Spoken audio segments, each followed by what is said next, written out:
So starting at 235, so we got till about 250. We'll see if we use that whole time. If you want to just present it, and if you could present it like, probably the best way is this, as if none of us have looked at it. So how much are you requesting off the levy this year versus last year? I don't remember what I took off. You got the number that I took off? The total? I think it was 4,000 something, I remember right. Of course, I don't have anything in the salaries, anything up there, all the way down to, 200. Randy, last year you were, for your courthouse maintenance budget, you were at 212,000. This year you're requesting 205,000 for a reduction in 7,000. Your courthouse repair outlay was put in at 20,000 last year, and it is currently set at 20,000 this year for a 0% increase. And I did kind of talk with them too, Randy, in regards to, we got the quotes back for the roof repair on the courthouse that we have to fit in, which depending how we accept bids with property grounds buildings committee next week is probably going to come in at around 300,000, a little bit. yeah, 332,000, I think it was. Yeah. And we had two options. We had two options on roof repair. So maybe if you could just tell us how you got your budget reduced by 7,000, that would probably be of interest to the What was committee. it, you said that quickly, 2022, 2000. 2000. 212,000 down to 205,000. Okay. Did you catch that, Mr. Seep? Yes, thank you. Yeah, places that are reduced that I thought I could cut back was like if you go down to HVAC maintenance and repair, fire system maintenance. Everything above that, I really don't have any control over. The heat, telephone, utilities, a lot of that stuff I don't have any control over. It's just your whatever monthly bills are. But like HVAC maintenance repair, way under this for this year right now.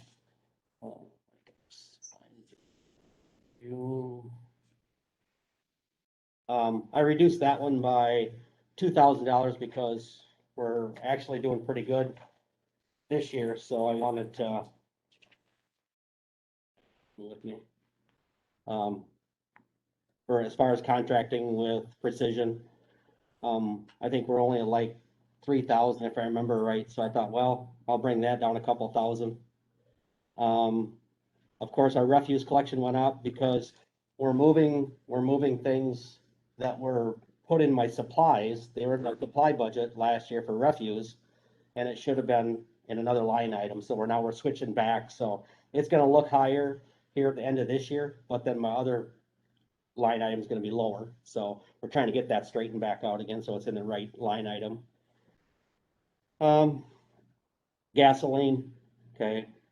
That was just an estimate because we just took that back over doing the snow removal and all that stuff. So we reduced that by $250. Maintenance repairs, you know, that's just a guessing game. So I reduced that by 1,500 or 1,300, from 6,300 to 5,000. New equipment over 5,000. A lot of times we're purchasing stuff in the capital outlay money if it's over $5,000. So I reduced that one down to 2,500 because most of our big purchases are going to be 5,000 or more. Like our heating units that we're replacing, they're I think anywhere from 47 to 500 or 5,000 for those. So there's no reason to have 5,000 in that line item.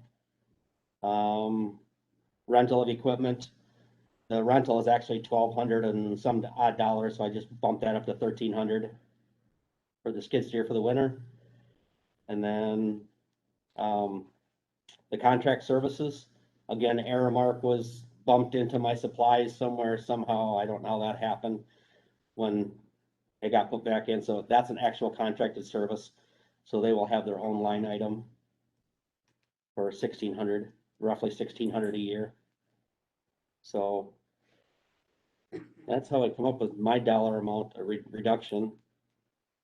So there was a reduction in health insurance from 24 to 14. I'll take it. Did someone Yeah, I don't- off of health insurance, or how did that happen? That was in my finalized. Salary worksheet that we sent you? Yeah, it was in the one that you sent me. that it had reduced, had gone down by 1,000.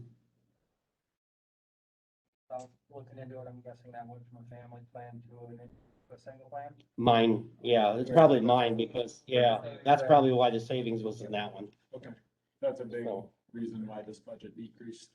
yeah, Okay. And a future one for you if you're done, Randy? Yeah. Great, conversation again with HHS, with Angie, the building manager over here, so. Dennis, who works over here as a Southwest Partner contracted maintenance person, and is gonna be out on some medical types of things again. It puts the county in a situation then where they're short here. We work very thin over there. Randy is called a maintenance supervisor, but Randy is here as a pretty much a one-man show from, depends if it snows or not, from 5 in the morning until 3:30 and beyond in the afternoon. And then Deanna comes in custodial work. Deanna doesn't do a lot of maintenance No. for us. It's strictly custodial type of capacity. So between these two buildings, we run with a Randy in the daytime, Deanna in the evenings, and then Dennis over here daytimes. Very thin, and we're operating in two types of budgets. I think the conversation going forward, or the conversation to have next year, and to consider going forward into 2023, is potentially having like a dual campus type of an effort, maintenance, to try to incorporate those three persons into a one-person team. And what that looks like is, it is quite a beast for these folks to try to keep up, serving as Randy's kind of frontline supervisor and watching him scurry around and having to call Randy on weekends. And Randy, was there a vacation day that you've had yet that I haven't called you with something? I've been called on every single vacation Every day, I single think. vacation day that Randy's taken, I've called him. Then one time, I think you actually had the doctor canoe out of the river to come in and check something. Yep. Twice I've had to do that. I've had to go to the river. So I think we've got some potential in the future, potentially to look to reconfigure how that looks like and what the cost of it is, but then to have a shared type of a service, we have to, of course, incorporate with HHS and understand what parts of those budgets and aspects they're able to reimburse. But just as a note to go forward, is something that's going to be looked at. Yeah, go ahead. And just point out that they're saying they can't, as of 4 minutes ago. So I think we just need to make sure we move that mic. Oh, I'm sorry. Yep, I'll get it moved. Thank you. Sorry, I just can see when they pop up. So, Yep, and I'm just gonna make an attempt to summarize what he said. He said that between this building, Health and Human Services, and the courthouse, we have one staff here, two staff over there. And going into the next budget year and the budget year following, we might be looking at making it into a combined operation of maintenance and janitorial work. Is that right? To investigate that, yeah. Okay. It's gonna be a lot of investigation to figure out if it's going to work or not, but I'm thinking comparable to what we had done with MIS in the past, where I believe MIS began as a Health and Human Services extension and arm and morphed into becoming its own department. We already have a maintenance department, to try to bring this building into that fold is a course of action we'll be taking a look at. Sir, thank you, Randy, sir. I have a question. Yeah. Are you doing snow removal then? Yes. On here too? No, not here. This is still done by the city? I don't know. They have contracted here. City, but didn't, No. We had been no snow plowing. what? Human Services. The city was canceled from both services, if I remember right, last fall. Oh, And then they must have contracted Bindles to do it this year, or this past year. That's correct. This is Carrie Severson. thanks, Gary. And then speaking of combining a couple different buildings, so are there other buildings out there too where maintenance work is being contracted out? Or I'm thinking, I go right to highway department and I don't know anything about it, but who's in charge of taking care of the highway department? It's contract. Service that does that. Does it? Perry, no. Perry, What? isn't Gander cleaning the highway department? Right now, I think we contracted with them for a little bit to clean. There was another person that was in there that was cleaning that they went with, but I think Gander's been here for a little while now. I know sometimes I hear I just want to that. say, I'd like to say that I would support Clint's decision. I'm making a unified maintenance department for Richland County. Not sure if I've crossed the bridge of making that decision or if I quite have the authority to do that at the moment, but I appreciate the support on that, Supervisor Severson. Yeah, and I was just gonna piggyback on it, saying I hear sometimes that there's contracted services, you know, at all these different county buildings. And have we ever looked at combining those? You know, would it be more affordable for the county to say, have like a centralized maintenance department that would handle all that instead of all these little one-off contracts? Yeah. Chair, there's two ways to look at that, though. If we're paying, depending on what that turns into, you could be paying benefits and everything else for that. Contracted services, other than having the supervisor that manages big maintenance, that, you know what I mean? When you're talking heating and air conditioning, stuff like that is different than a cleaning service, in my opinion. I don't know that we want to get into cleaning service business, but I totally agree with the maintenance side of it. Because the day-to-day maintenance, the right person can save tons of money. If you had to contract everything for maintenance functions, it would get extremely expensive in her. Well, I think Mr. Nelson's already saving us money at the courthouse by reducing our contracted services over there and working. That's what I'm talking about. His position makes perfect sense. But in my opinion, to have someone come in and vacuum the floor and take a garbage out, I don't know that you want a full-time employee doing that. So who does the maintenance work at the highway department? Standards, cleaning service. They also work on the heaters and air No. conditioners? That's what I mean. I'm talking about, Strictly maintenance. Just maintenance, okay. I thought we were talking about cleaning and maintenance. both of them were getting thrown out. I don't think we distinguished, but Okay, I'm for the maintenance side, the cleaning side. so who does the maintenance work at the highway? I have no idea. Okay. Probably whoever they call when it breaks. Okay, Supervisor Turk? Another thing to think about is Clint was saying, we're gonna have another location in the mix here very soon with the emergency services building, so. You know, you also have maintenance personnel at the fairgrounds too. That's true. Mm-hmm. I think the distinction, making sure we have the distinction of maintenance, meaning building maintenance, equipment versus clean. We already have an MIS department that's servicing multiple areas of the counties. Could you look at the same model for building and ground maintenance services? Yes, that is a potential to investigate, and that's what we're hoping to tease out next year. I don't have an answer on what the best solution is today. Okay, well, that started some good conversation, so thanks for, any more questions for Mr. Nelson? Randy, the courthouse area has never looked better, so. Thank you. Thank you. Mr. Chairman. Yes, Mr. Seaton?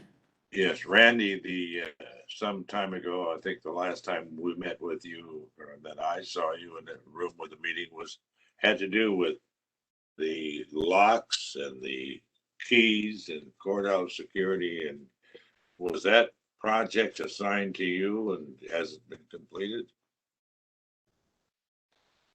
Are you talking to me? The locks, the keys. No, we're still working on that project. That's, gonna be a timely one and a high dollar one, the way it looks, to change everything. Are we changing locks in the doors, or what are we doing? We haven't crossed the bridge on it yet, and the other part of it is how we're gonna pay for it. It kind of lines up though with another project that is sitting on the side that we need to put more attention on, is the Department of Justice grant that is kind of there that we've applied for, that we need to figure out how to spend before the end of the year. So we start talking about all these projects, like we addressed in an earlier conversation with fairgrounds. When we have these ideas and we don't get action on them, just like when we're purchasing items, if you don't have the manpower to get behind it and continue pushing it all the way through to investigate it and make all the decision points, they kind of stall out. And unfortunately, that's kind of where we're at with Randy when we want to do a courthouse project or a roof project or all these types of things. There's only a Randy, and Randy has to keep up also with all the day-to-day maintenance of somebody flushed something down a jail toilet, or you name it. Panels are falling off the side of the building. The putting out fires kind of fills up a day where we're trying to do our expenditures on capital improvements are kind of always getting pushed to the right. Outside of the jail, wasn't there an issue of keys floating around that were supposed to be called in on an inventory basis? I think the key issue has been going on for like 30 or 40 years. Yes, did you call them in? Well, nobody knows who's got them. There's been so many people pass through the courthouse and employees over the years. Nobody knows who's got keys. I see. Nobody I knows guess who's. it's off the agenda anyway. Little bit. Okay, well, thanks for your time. We'll let you get back to work. Yeah. We know you got stuff to do. It's almost time to go. Okay. Thank you. Have a nice night. Okay, Angie Arneson, UW Food Service. And while she's getting in her seats, this one's an easy one as far as 2021 levy and 2022 levy. The request last year, we budgeted $60,000. And this year, the request is, I'm rounding to $3,000. So if you want to go ahead and present some information, and then we'll ask questions if we've got those. And then, I don't know if you heard, but you got to speak into there, and Okay, I might even pull it a little closer if you're quiet, so go ahead. okay, well, basically, our department doesn't really hinge on where we can find places to save. I need to try to increase sales. And that's basically, as you look at the budget, what I've tried to do is take 2019 numbers. All our meal prices are going up. The outside people coming in, those prices are coming up. Our cafeteria prices are coming up. We need to talk about the senior meal coming up. As far as enrollment at the schools, I think we're going to be there with this budget. Otherwise, I've been trying to think of different things to do, like the bakery sales. We've sold $6,200 just in pound cakes and pies and stuff since the beginning of the year.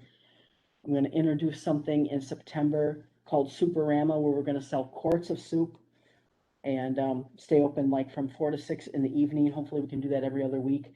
I'm trying to think of things to increase revenue without increasing any labor. Otherwise, we're just trying to hang in there. So.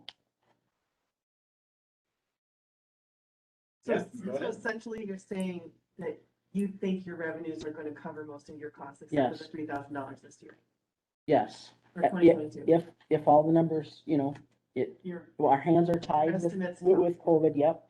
The cafe, I only took it 8 months out of the year. And I need 22, not even 22 students, 22 people at $7 a portion, a ticket, average ticket price to make that part work. So, and I'm working on things, there's other ways to make money on that, like having, instead of a $7 average, maybe a $9. So we're coming up with bigger meals like monster sandwiches and stuff like that. Like we're naming one after the maintenance guys and stuff like that.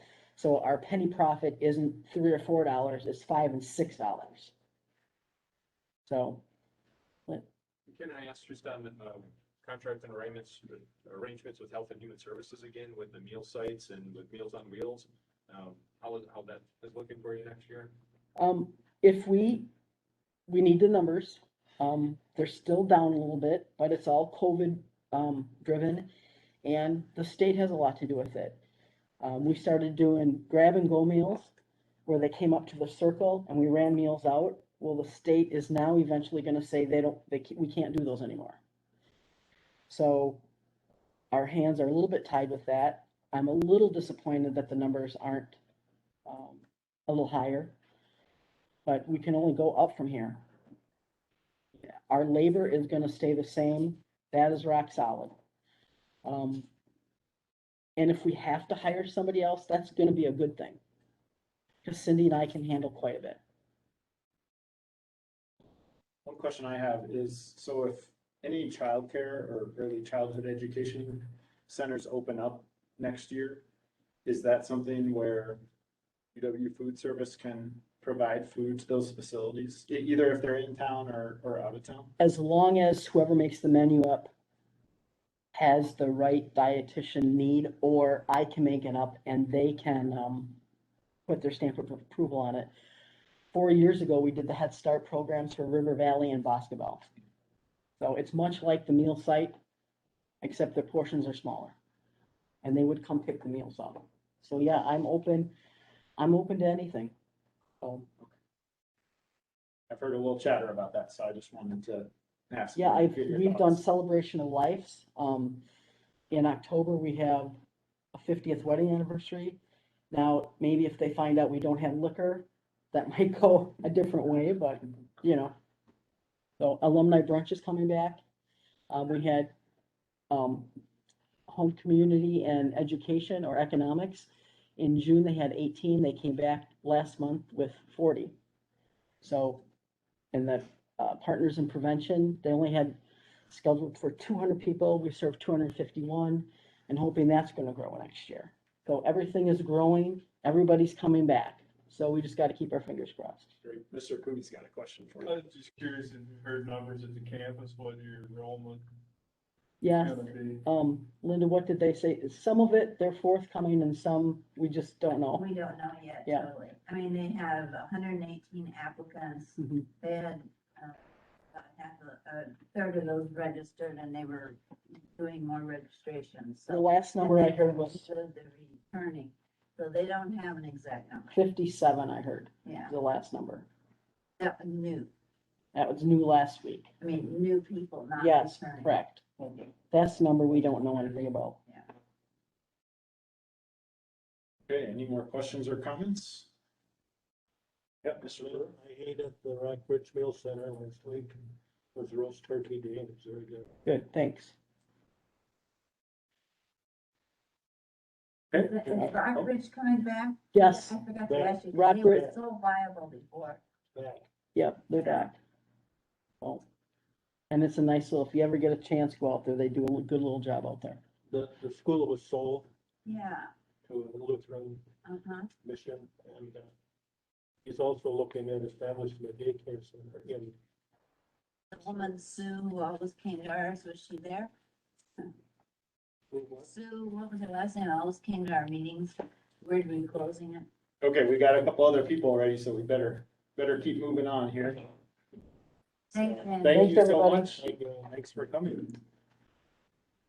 Okay, so looking at our schedule next here. So I can't believe it. we are ready for Karen Knock with Veteran Services, if you want to come on up. We've got 15 minutes allotted for you. I promise I won't even take that. How about Okay, well, yeah, if you want to give just a brief presentation and then we'll take time for questions, just like we did for Angie. Okay. So we have a very low profile budget in the county, but I appreciate the fact that every penny counts. So I really do take into consideration what I actually need versus what I'm actually spending. I look at last year's, I look at 2 years ago. This was a little bit of a more complicated budget, only for the simple fact due to COVID. Some of the foot traffic that we normally would see, we didn't see. So I spent a lot of time comparing this year's ending balance as to 2 years ago ending balance. I made some cuts where I felt that I could. I was honest. Just for those of you that don't know, the federal government puts out a list every year on how much money my office helps to bring into the county. And the last accurate count that the federal government kicked out was $10.3 million.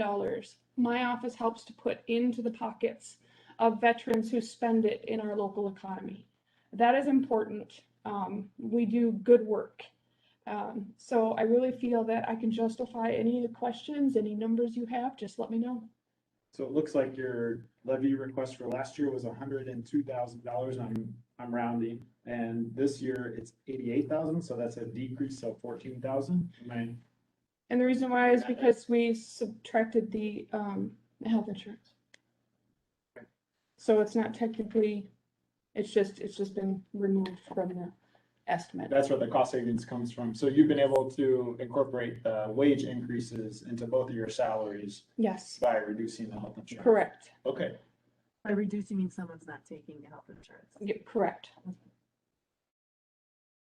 Okay, so any questions or comments from the committee? Well, it just means that this year that works, but then next year if you were asked to do a 0% increase, it would be more challenging. Correct. Has the foot traffic increased? It's definitely increased in probably the last 7 months. Some CVSO offices completely shut down, and we started getting foot traffic from their counties.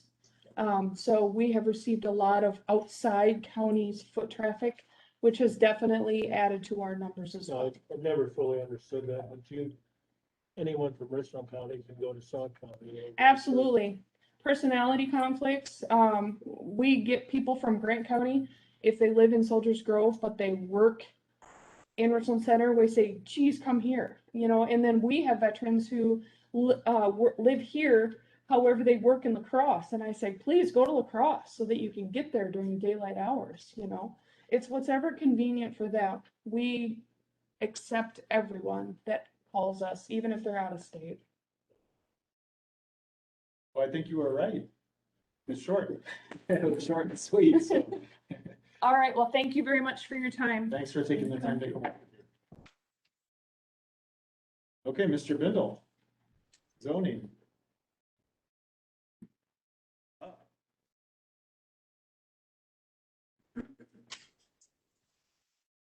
Okay, this one's a little different. Very different. Okay, so I'm just reading off the levy request by department again. Last year, it was negative 172,000, 173 if you're rounding. And this year, it's a levy request of 28,000 rounding. So it's an increase of 200,000. I'm sure this has something to do with that land information.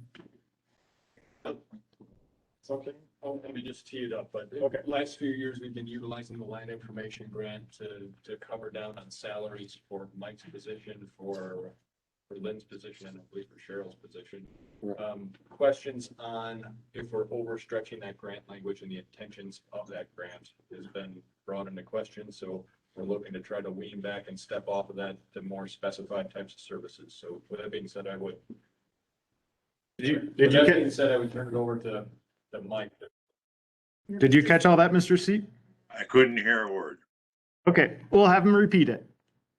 Over the last few years, we've been using the land information grant to subsidize a lot of our salaries, our wages and benefits for our 3 positions in there. In discussion with Administrator Bindle, the appropriateness of potentially overextending the intents of that grant has been kind of called into question. So we're going to try to wean off our appropriating wages and salaries against that grant money. It frees up that grant money to make sure it's used for LiDAR projects and other things, functions that are kind of dependent on that sum of money. I will let Mike expound on that action and directive given to him. Thank you.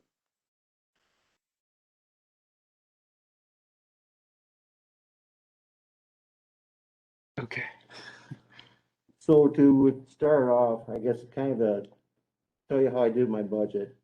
I took 2022's proposed budget numbers and subtract. Mike, you speak up, please. So Could you speak if up? everyone, so what I did for my budget numbers is I took 2022 minus from 2021, came up with $13,261.41.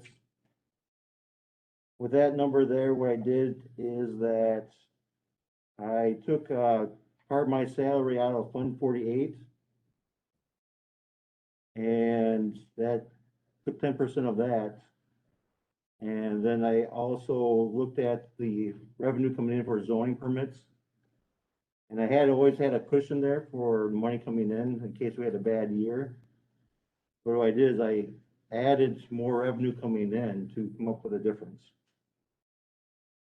With being that, I came up with $15,732.58 on the plus side. So actually minusing out the salary increases and the insurance at the time, I'm still giving in $2,471.15 to the positive. The only reason why the numbers look different is because of the grant money.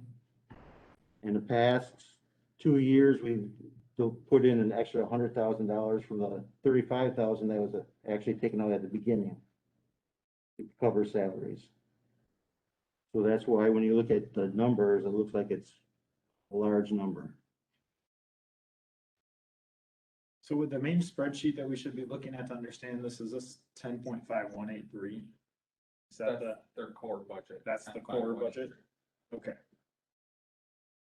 So when you were saying that your salaries, I wasn't quite following all that, but I see that your budget request for this year is 107 grand for salaries. But last year it was, well, I'm not very good at reading these spreadsheets. So That's last year, trying to follow what you just said. last year zoning, the core department was 103,000, and then this year they're asking for 9, which would include everything. So the first 5 or 6 lines of those spreadsheets are what the salary and fringe numbers are, which I think is probably what you're trying to add up. I don't calculator to do that in front of me. Yeah, and they don't need to be added. I was just trying to it's a little difficult to understand this budget. It's so complicated, I think. Right, so what happened several years ago was that 35,000 was taken out of the grant money to cover salaries for Lynn for one-time use. Or beyond one-time use. And then 2 years ago, it was added, can you add more money from the grant money to pay salaries? For a one-time deal. So it went from 35 to 135, was taken out of grant money to pay salaries. Now what we're trying to do is not take so much money out. And we had figured out, Clinton, Josh, and I had figured out that you could take 10% of my salaries out for the grant money, Cheryl 10%, and we're taking 60% of that salaries out for the grant money for Lynn's position. Okay. Feeling that she deals with GIS and all that stuff. Part of that money can be used because for little things that we do for the grant money. Okay. So that's why all the numbers are kind of working out. I know it's a mess because of the grant being taken out and all that stuff, but that's how we had figured everything out. So this year, technically, out of the grant money, we're taking out $56,969.65. Okay, so the grant is for a specific task that your all's office does. And before we were a little too generous probably with our interpretation of it, and now we're bringing it more into line with the work that We're trying to get back into them. So when we get the grant money, it's for idea or items like maps on the website, getting information on the website for deeds or anything like that. I see. That's where that money's supposed to be used for. Okay. Orthophotography, the LiDAR and all that, not to pay people's salaries. And is it called a land information grant? Is that the name of the Yep. grant program? It's from the state of Wisconsin? Yep. Okay, all right. So, Heard this thrown around forever, so it's good to get an explanation. Thank you. so yeah, so like the goal in land information is that every county is exactly the same. So there's going to be actually, rather than looking at a county map, this is what it looks like. It's going to be one huge map, and you can go and lines will match up with Sauk County. This is this property line versus one. I mean, right now quarters might be sectioned off and all that stuff. So it's going to be more exact and all that. So when I Google Richland County GIS and I go to that map where I can see parcel data, that's what you're referring to. Correct. Okay, all right, Supervisor Luck has a question. So did you make any cuts at all to your budget? We didn't make cuts. What we did is we raised the revenue up. And that was the $6,350 that I'm adding in there. And it's revenue that you're pretty confident will actually. Right, right. I've always been where if we were going to make 60,000, I always said that we're going to make 50,000, just for the fact that if we had a bad year, like actually last year we weren't that bad. We actually had a better year last year because everyone stayed at home. But like if we had a bad year and rather than getting 50,000, we got 40,000, we would be in a lot worse shape. But so that's why I always pad it. Mr. Chairman, Go ahead, Mr. Seep. Mike, when they do these new GIS surveys for the counties, Does that mean that those section markers and monuments have to be moved? The tie sheets for these sections are being transferred from what it was in the past to coordinates, latitude, longitude. So they're more precise rather than kind of, this is the area that they were at. So many feet by so many feet. So they're more exact and they're not being moved, they're just being or found again. And if the monuments were taken or misplaced, or if there was a middle farm field and someone plowed it up, they go back out there and re-monument it where the point should be at. But So the nothing- monuments are staying in place, even though the descriptions are changing? Descriptions are getting more exact. I see. And then the fees, you said you were increasing 6,000 and change. What would those fees be related to? Zoning permits coming in. So, are you just anticipating that because of more construction activity, that, you know, those are the zoning permit fees? Like related to new homes or new New buildings? homes, new buildings and all that stuff. So I'm not giving so much of a cushion. It's either gonna be something like that or else it's going to be in the negative. but you all aren't raising the fees per. We're not raising the permit. fee. You're just anticipating more More money. permits coming in. Okay, I see. Okay, any other questions? or One, comments? one comment I was gonna say, because I don't know how many other departments have gotten this. I'm assuming there's gonna be an issue with phone bills coming in because they're raising the fees up. I don't know if any other departments mentioned that today. So, I mean, some departments have been trying to cut their budgets down to be more exact on their phone bills. And now after yesterday, we get the letter saying that they're going to increase our phone bills. So I just want to mention that to everyone to heads up. Budget for higher phone bills. All right, well, I think, I don't see anyone else with questions or comments, so thanks for taking the time to come over here today and talk with us. Keep in the zone.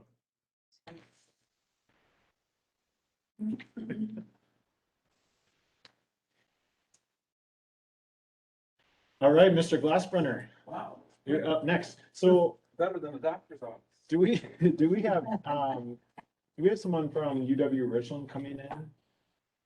I don't, our budget for UW Richland is the 5,000 or the, It's just us. We don't have an outside visitor coming in. you know, Okay, great. I just wanted to make sure that they knew that we were running ahead of schedule. Okay, thank you. Okay, so I assume you're here to talk about economic development. Your name has come up today too. Uh-oh. Presentations. Yes, so So if you could just give us an overview of your budget request for the coming year for the county's portion and how it compared to last year, that would be great, and then we can have a discussion after you do that. okay, well, per the directive that was issued by Administrator Langreck, I was able to fit the wage increase and all associated costs in underneath the same budget that existed last year. So it did require a shift out of some of the expenditure accounts that had been underutilized, but I still think it's a budget that is operable, considering the county's economic position, financial position. The one thing that I would like to say is that, part of the reason for that being able to fit it under is because no one had an idea how economic development was going to function and what expenditures there were going to be.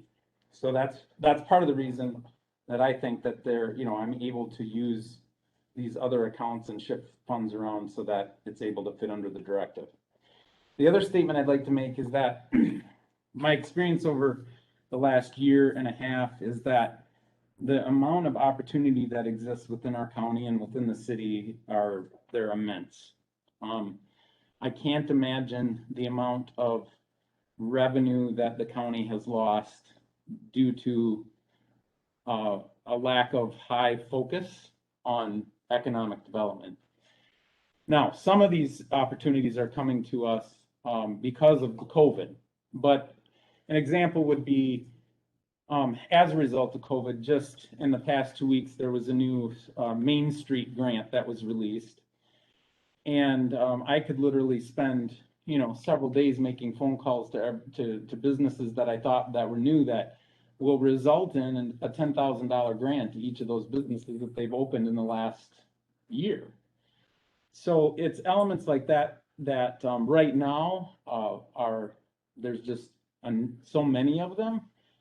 In addition to things that I know the new administrator's been looking at and the county board's been working on, but just the things inside of the ordinances and the way the county has historically done business that hasn't necessarily been as friendly to economic development as possible. And so with an economic development position, I'm able to help navigate some of those things.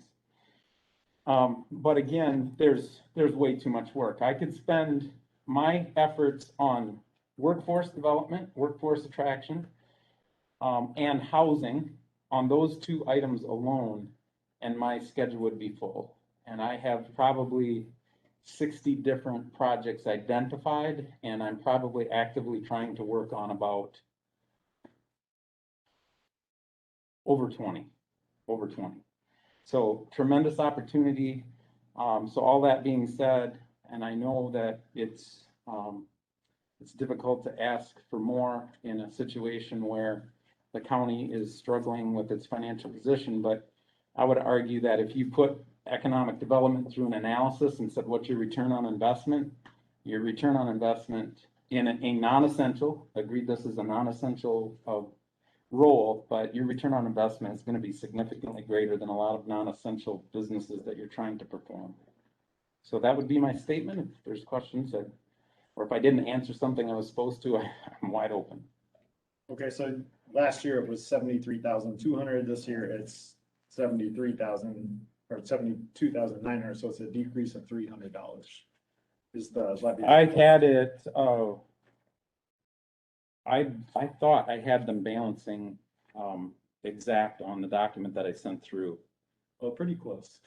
Yeah, it was supposed to be exact because what I was pulling as I was decreasing things like advertising, and you can see under the budget it went, advertising went from 2,000 to 500. So my preference would in this first round would be not to concede the $300, but to be able to use that inside the budget and to accomplish more. So I apologize if I made a mistake on that.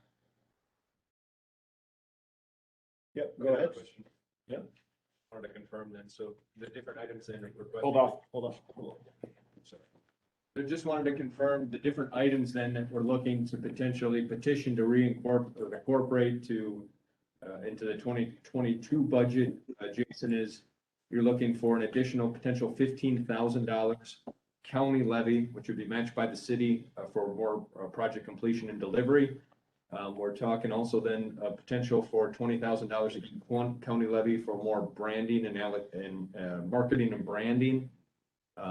Also consideration then for displacing the funds of other types of promotional funds like Chamber of Commerce and Hidden Valleys out of parks to kind of put that underneath the management of economic development.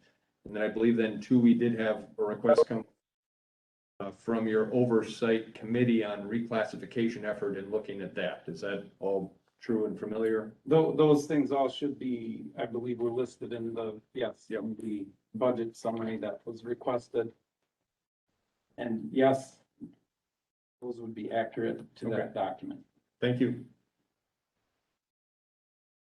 That's all I had, Mr. Chair. Okay, does anyone have any? Mr. Chair, Yeah, Mr. Seat, go ahead. question for Jason. Jason, can you hear me? Absolutely, sir. Do you have significant interface with Hidden Valleys? I do not at this time. I see. Does the city of Richland Center? No, not that I'm aware of. The county has traditionally uh, worked with Hidden Valleys and had a representative on their board. I don't know whether anyone is actively participating at present, but I found it to be a very worthwhile organization in terms of.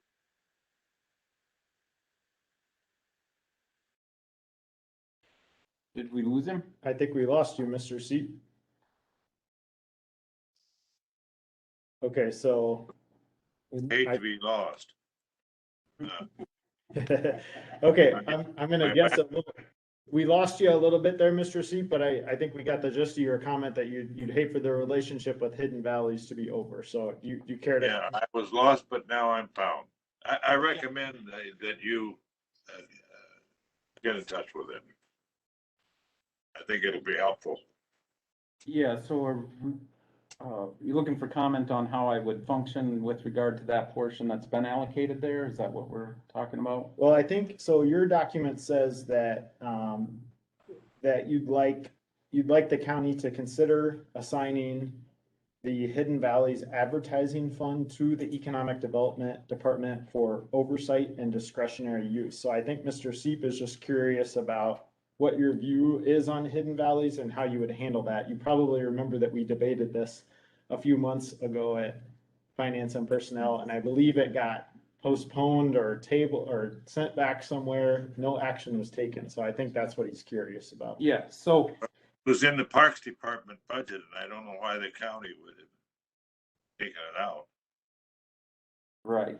So it was my understanding that the Parks Department just felt like they, I don't know what the right term is, but they were preferring not to deal with that particular issue any longer, felt that it could be better assigned to another department for allocation. And I agree. They didn't have a member who was interested for some reason.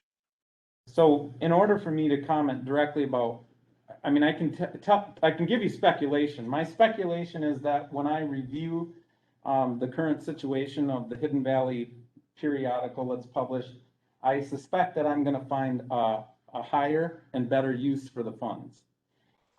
For example, and this would need to involve MIS, of course, but the county website is a main face forward marketing tool to the public. Everyone that comes there is trying to get not only legal documents, but they're trying to find out what's going on in the county. And anyone that visits that website is finding it informational, but they're not finding it attractive, and it doesn't have the visual appeal that's required to grab someone's attention. So when we're talking about sending money out to another organization to promote the county, while inside the county, the very marketing tools that we're responsible for are deficient in my mind, and that's obviously open for discussion. But I think it's a higher and better use to take the money and redevelop our website so that everyone in the county benefits from it. And we can also use that improved site to launch out into things like Facebook and places like that and say, hey, look, Richland County's got a lot going on, and we do have parks and grounds and trails, and we're open to UTVs. But right now, that type of information is very difficult to find on our current website. Jason, they meet in the courthouse here monthly in the county boardroom. If you have time sometime, it might be nice to stop in and introduce yourself to them. Yeah, I have no problems with that. I'm just expressing to you the kind of the matrix that I try to run all expenditures through, and I believe because of the financial situation that the county's faced with, that's the most responsible thing to do. So in my role, I'm trying to make sure that every dollar that I'm been assigned is bringing in the maximum amount of dollars I can with the dollars spent. And if I find that it's not close, or again, there's some place that's obviously deficient in the county, I would reroute my funds to those spaces. Thank you, Jason, and thank you for your work on the Casanova property. Sure, no problem. I don't know whether they have the deed to it yet, but we're getting closer. So under letter C on your budget summary, I should say number 10, letter C. Yeah. So are you saying that $20,000, a one-time allocation of $20,000 would, is your cost estimate for basically revamping the website and rebranding Richland County? Is that what that is referring to? So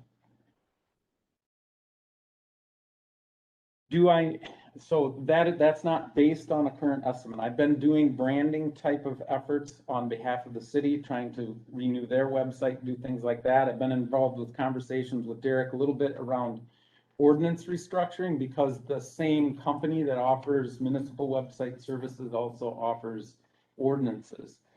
But I don't know the exact amount that would be required. There would be a continuing obligation, and that's why people that just stepped in the room, obviously are a very important part of the conversation. So what this would represent is a budget line item that would allow us to begin to consider employing and launching a new website. So, but again, I'm not the final decision maker. There should be a committee that's talking about there, because as I expressed earlier, there's lots of functionality that takes place through a website. Yeah, and I don't want us to get too into the weeds with it. Obviously MIS would play a role in it.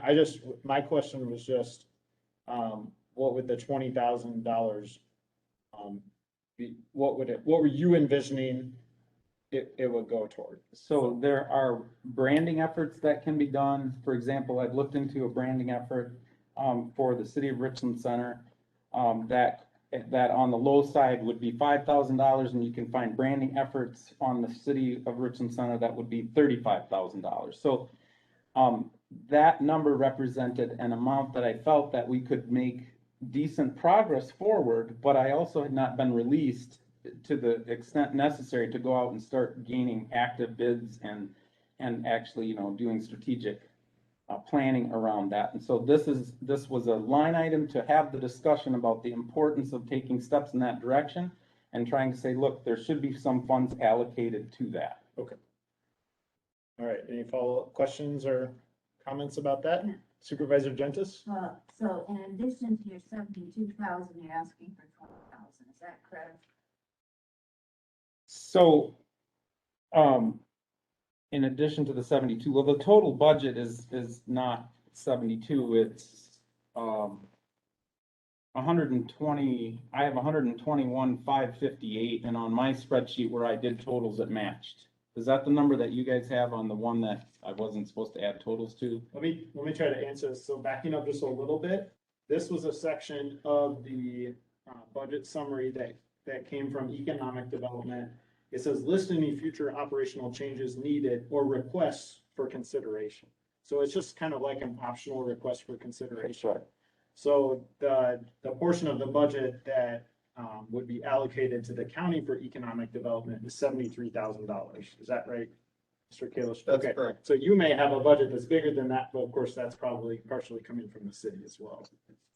So my employment comes from there, and there's an entire process that has to take place in order to obviously adjust the funding available to economic development. So it has to happen on both sides. Yeah. In this particular case, a funding amount of $20,000 for branding and, for example, website development, that type of thing, would be solely a county expenditure, because the city is considering their expenses from their general funds. So when it comes to how you mix that together under economic development, which is a shared, it gets rather complicated. So the city hasn't allocated any funds for that purpose. So I have approval from the city council to retrieve bids and bring them back for the purpose of resetting the city website. got it.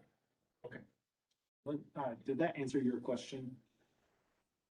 Yes, our. It went off on some levy is trails, but- 72,900, and we're discussing whether you're asking for another 20,000 for the branding and marketing and website development. It could be under economic development, or it could be under MIS, it could be under another fund that's under the administrator's oversight, but yes. Okay, Yeah. that's okay. That's Yeah. good. If I can just toss in there though, we had 3 companies quote our website. The lowest bid we had was 33,000. Okay. just, I wanted to toss that out there before you got too set on 20. No, we're just, all Yeah. we're doing is we're just trying to understand basically what's happening. So, yeah, we don't want to get too into the weeds. Anyone else? I was just gonna say, Wisconsin Land and Water just redid, and I'm on their board, and they just redid theirs, and that number is more reflective of what Yes. it costs to do. 21. Pretty interesting, but theirs is pretty interactive, and maybe we wouldn't want it that much, but Okay. Yeah, there's a wide variation, to Barbara's point, and, I have Lafayette County's numbers from their reset of their website, and theirs ended up being roughly a $6,000 a year obligation for 5 years. So it's basically, they set it up so that it was a continuing budget line item. So the upfront is a lot more because you have to do that build out, but then there's a continuing obligation. And they chose to take the entire reset of the website and then a continuing number, and it came up to about $6,000 a year. Okay. So there's lots of ways to approach it. Okay, all right. Well, thank you for bringing the idea forward. I think some of that, there has been some interest from the committee. I think we've talked about different ways to reset things and get out of the rut, of maybe not making ourselves look good enough and bringing in enough tourism. So I think it's good I think the committee probably likes to hear this. So, Mr. Cooey? Jason, is there any numbers with after that reset has been done, what the return is? It's speculative.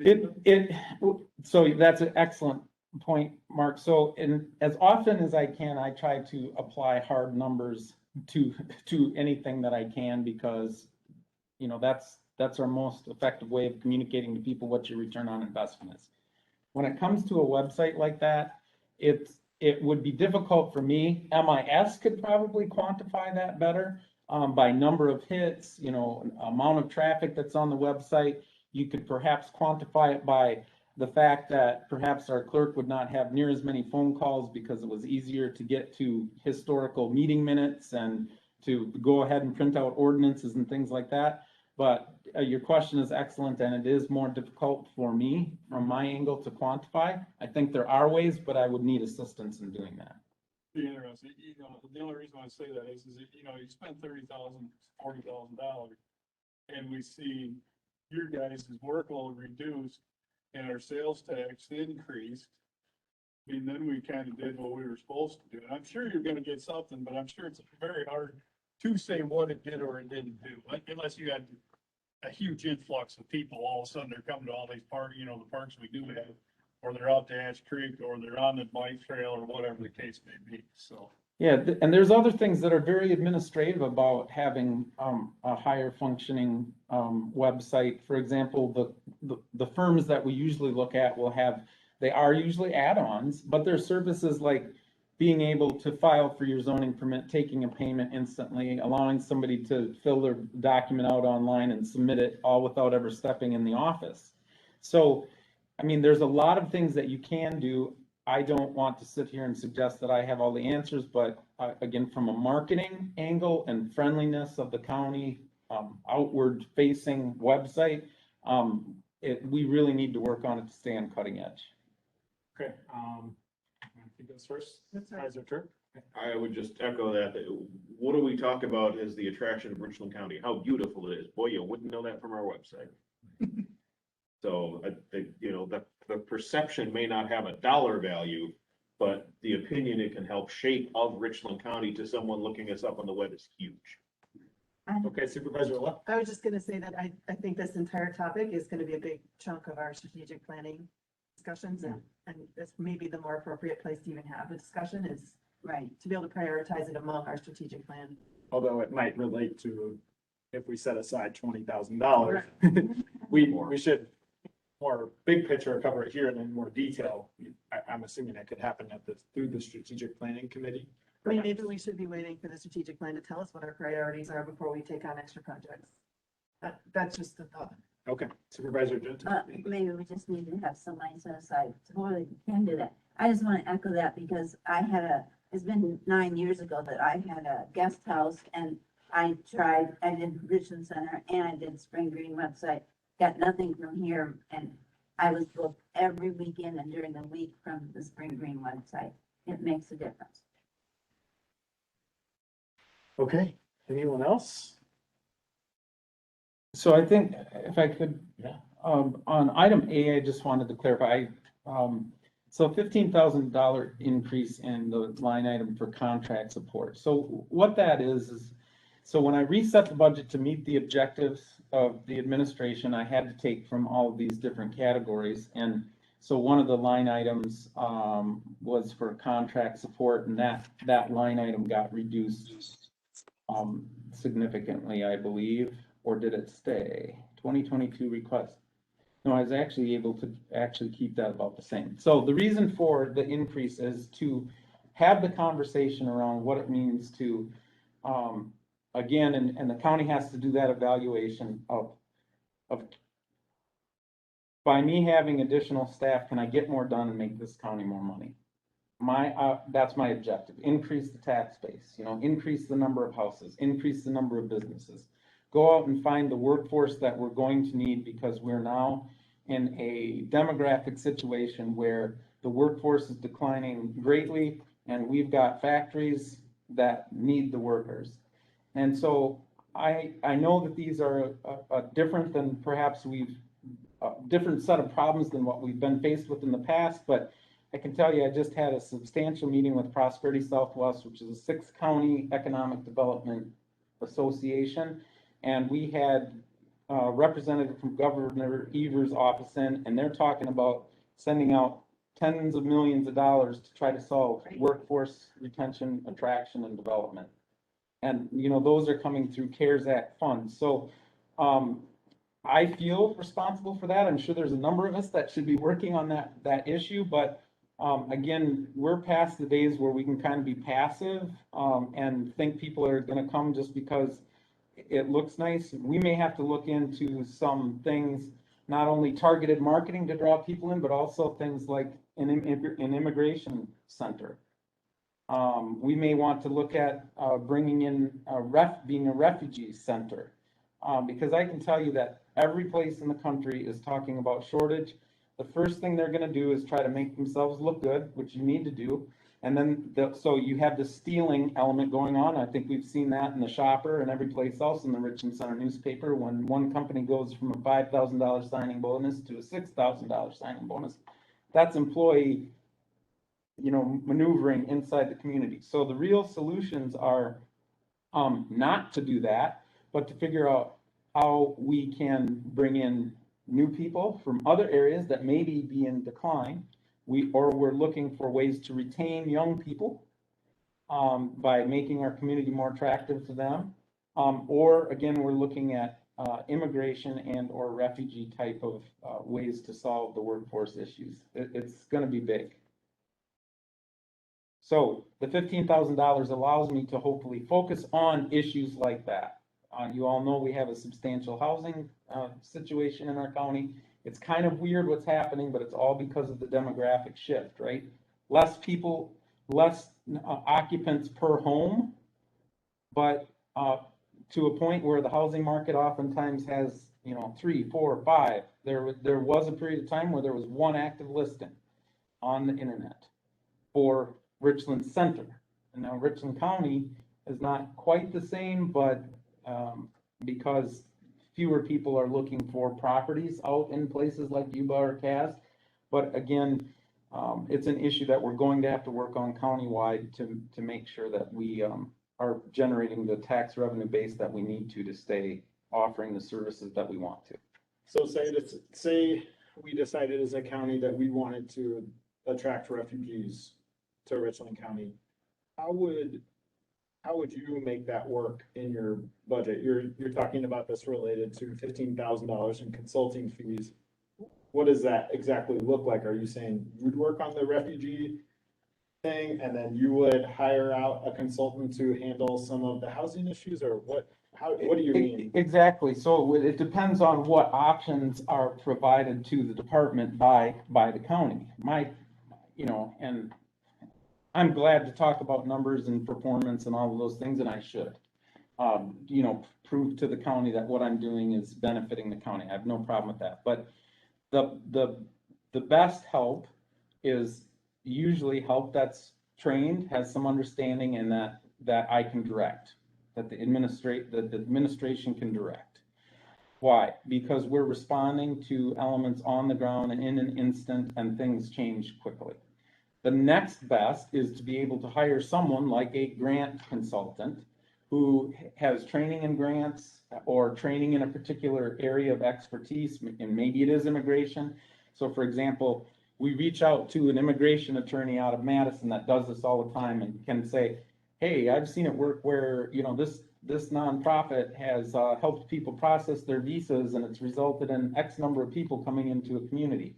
So there's lots of ways for us to look at solving it, but number one would be more assistance directly and in the office. But the second best way, and we would still need to have some expertise in the areas that are very challenging, like workforce development, if you were going to talk about doing it through immigration.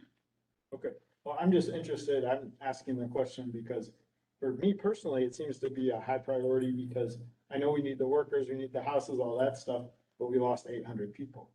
And so I'm trying to think, and if that's the biggest percent in the whole state out of any county, right? What are we doing in our budget to address the problem? So that's why I'm interested or asking detailed questions. So any other thoughts from folks about this $15,000? I don't know if it's appropriate, but I mean, I keep hearing that there's no properties for sale, and so I just quickly found realtor.com and I took out all the listings that are pending or contingent, and there's still 30 of them in Richland County or Richland Center? 53581. 53581, right. So, you're correct that it depends on the area that we are looking at. So oftentimes I'm looking at this problem mostly from the eyes of Richland Center. And the reason is because we have housing studies that have been performed in 2019 that says that there will be a housing shortage that's primarily evident in Richland Center, and it's in the area of 200 housing units. And that is expected demand by 2033. Now, that document has a number of issues that we would have to solve on that, because the document also recognizes that Richland Center has a local area median income that is lower, and so they'll say, well, we need 200 houses and it'd be best if they're at, you know, $130,000. Well, that's why the housing crisis for us is much more difficult to solve, right? It's saying, yes, you need housing units, but you have to deal with your local area median income, which is lower. But Richland Center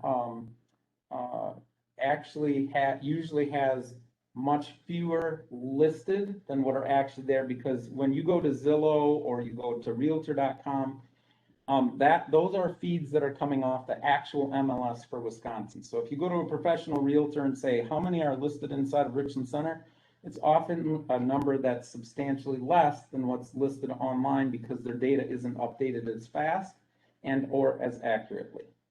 Okay, I was just curious because I've heard that numerous times, and several times I've gone in to check, and it always seems like it's not nearly as dismal as what you say. So yeah, and so good clarification. Exactly to that point, Linda was part of, we had the housing committee meeting, the joint committee meeting, and Paul Brenninger made a statement. He said there was one house available, and everybody said, that's not true. There's lots of houses available in Richland Center.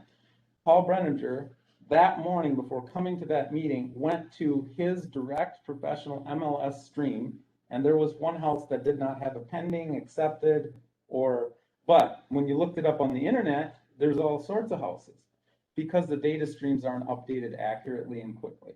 That's helpful.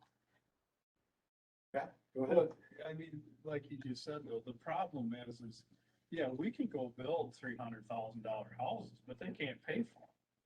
So, you know, and unfortunately, a house is $200 a square foot or $250 a square foot now. You're not building a very big house for $130,000 if you're building one at all.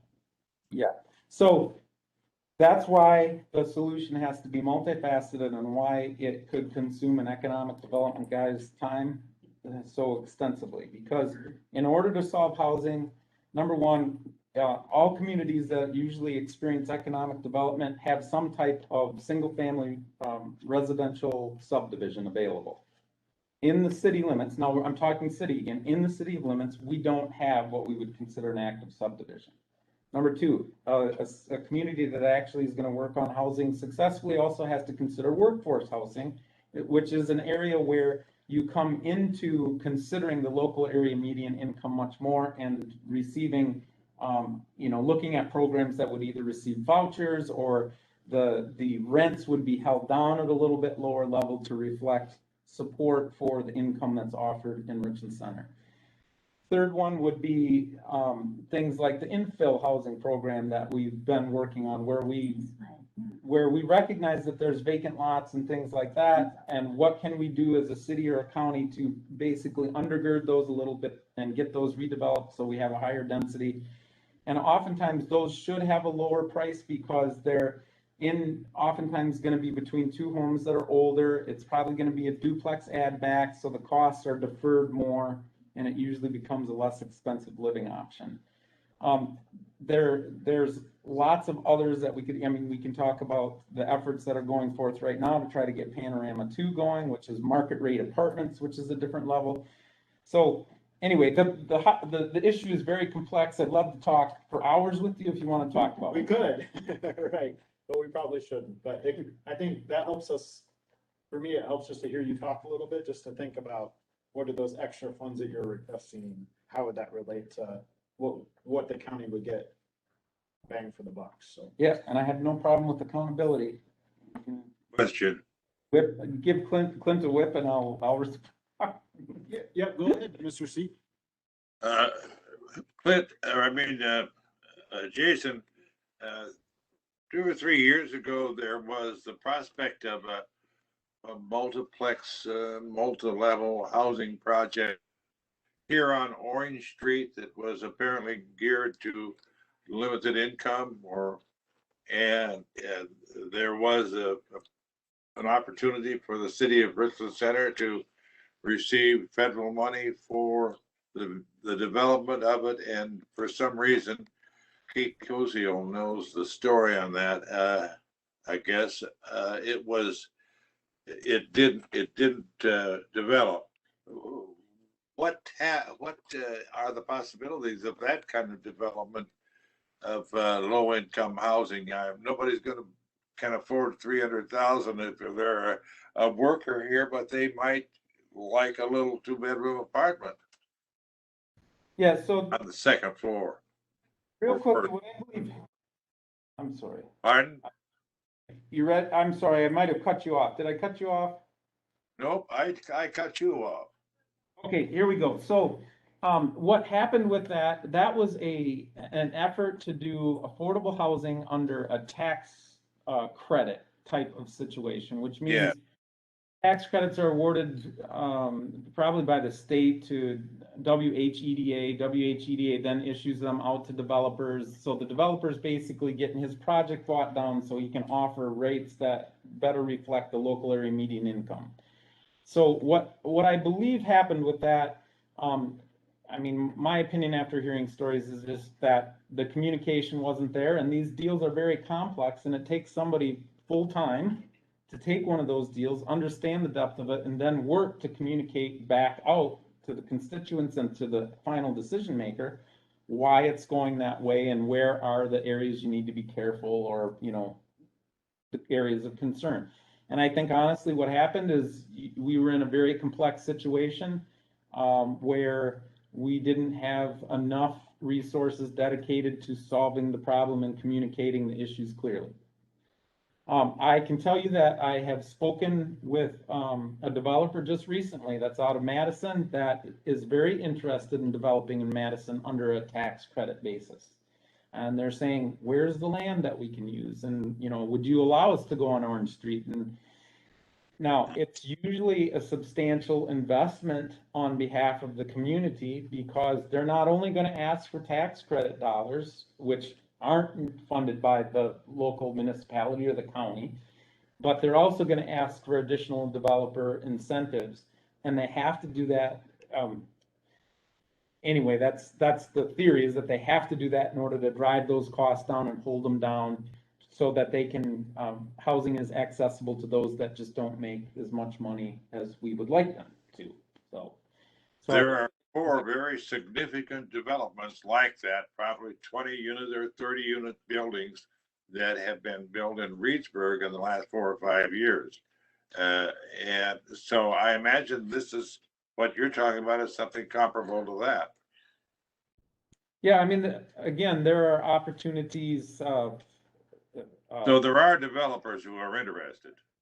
There are developers that are interested in receiving the tax credit and continuing on their business model, which is to receive tax credit to put up affordable housing communities. Yes. Yes, good. Okay, well, I'm gonna go ahead and cut the conversation off because we've gone quite a while. We're probably even making Mr. Glassbrenner tired with all our questions. So, but thank you for taking the time to talk with us. And with that, I think we're gonna move on to our next agenda item. And Jason, I could hear you very well. Thank you. Yes, sir. Okay, so we've reached the end of all of our department head presentations. Is that correct? We got everyone. Okay, so our next agenda item is future agenda items. I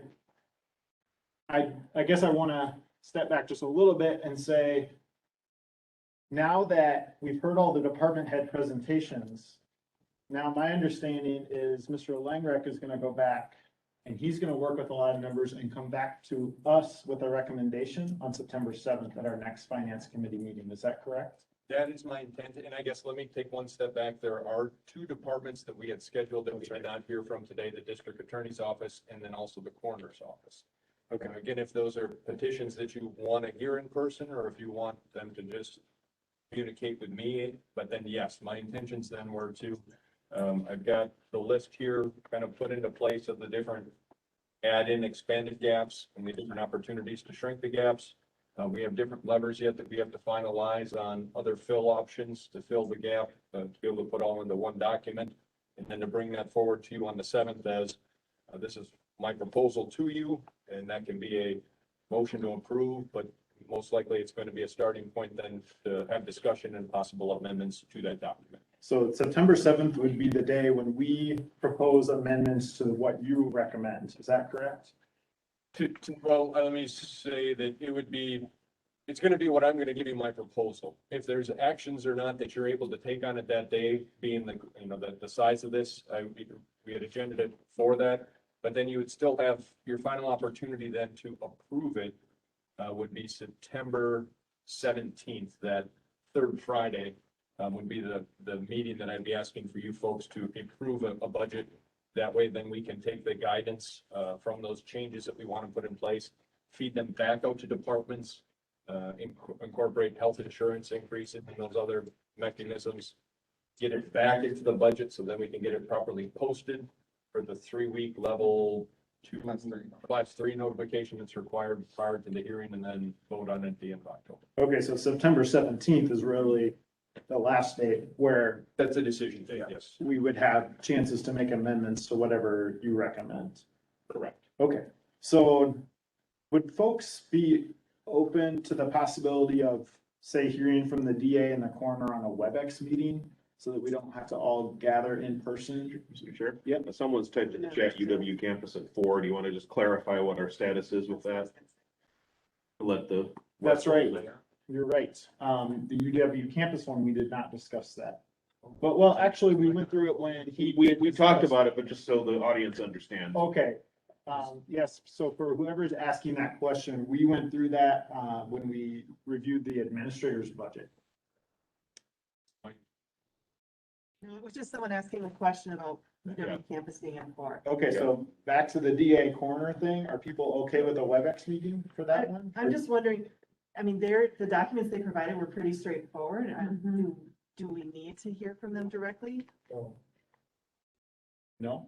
Okay, so it sounds like we don't need to hear from them, so you don't need to worry about setting up another meeting. So I got a question, Sean. Who's this? Jerry Severson. Jerry Severson, I got a question. Go ahead, go ahead. Who does the coroner report to for his budgeting? You know, you got all these other department heads and they go to their home committee and they present a budget, their home committee to get approval to send on to you guys. Who does the coroner go to? Law enforcement. Is not, he has never presented a budget to LEJC. Okay, so how did you get his budget figures, Mr. Langrek? Did he submit them to you? Okay, so it sounds like he submitted his budget request to the administrator. I'm not around my iPad right now because I'm down at another place on here, but in that budget, it talked about ignition interlock device. Money there. And I think Fund 10 or something. I just was curious about what that would have to be used for. Mr. Chairman, Yes, Mr. Seat? in the past, when I was on the law enforcement committee, the coroner always presented his budget there. Now if he's now presenting it to the administrator, I didn't know that. Okay, well, I mean, obviously, things have been different lately, so, it's not a total surprise that the budget request would be going to the administrator, not directly to a committee. But, I think, Mr. Severson, if you have questions on that, and if you wanna look into it, and then if, if you think the Finance and Personnel Committee should be, hearing about the coroner's budget in more detail, you could get in touch with me after the meeting, and then perhaps we could agenda it for a future Finance Committee meeting.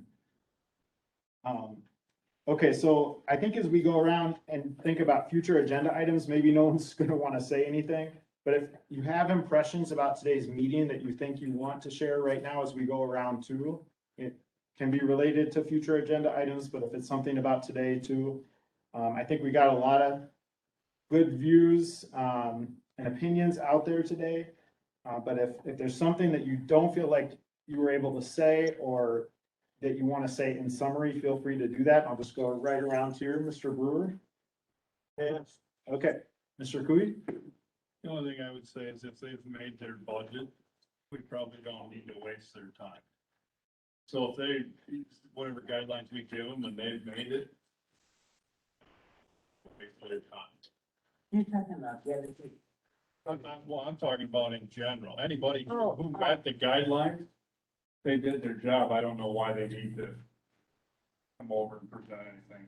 Be my only thing. You mean in the future? Yeah, You're in the saying, future, like in not- future years, if So someone. next year, you know what I mean? If you've already done what you did and it worked, they shouldn't have to waste it. No, let's go around. We'll just go one at a time here.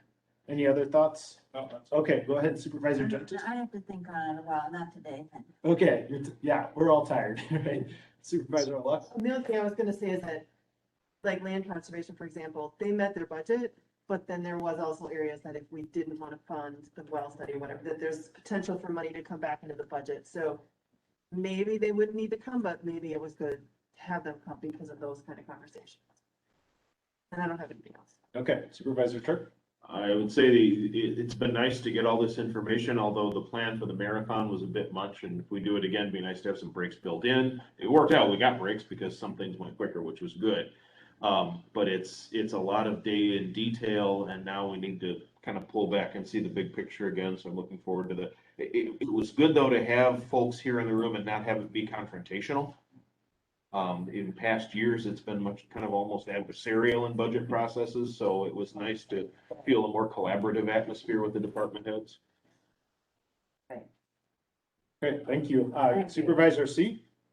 Yes, I appreciate everyone's comment, and I don't want to seem to be discourteous or unappreciative or rude. But I do think we need to be more conscientious about making sure that everyone who is not in attendance in person, and there are lots of people out there listening today, can hear everyone. And I don't want to offend anyone, but I would give a C to a few people, and others I would give an A to. And that isn't because they aren't A+ people. It's just that today there was a mechanical problem, I think, more than anything else. So a very good process.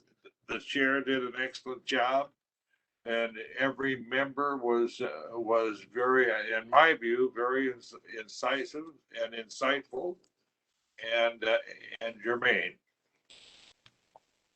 Okay, thank you, Mr. Seat, and thank you for all the staff that put this together, especially the three of you. I know it took a lot of work, so Much appreciated. Okay, with that, I'll take a motion to adjourn. I'll make a motion. Motion by Cooey and a second by Brewer. All those in favor, please say aye. Aye. Okay, thanks, everyone. Thank you. Appreciate everybody's time today. Always good to get done early. Yeah. Your turn, Mr. Cooley.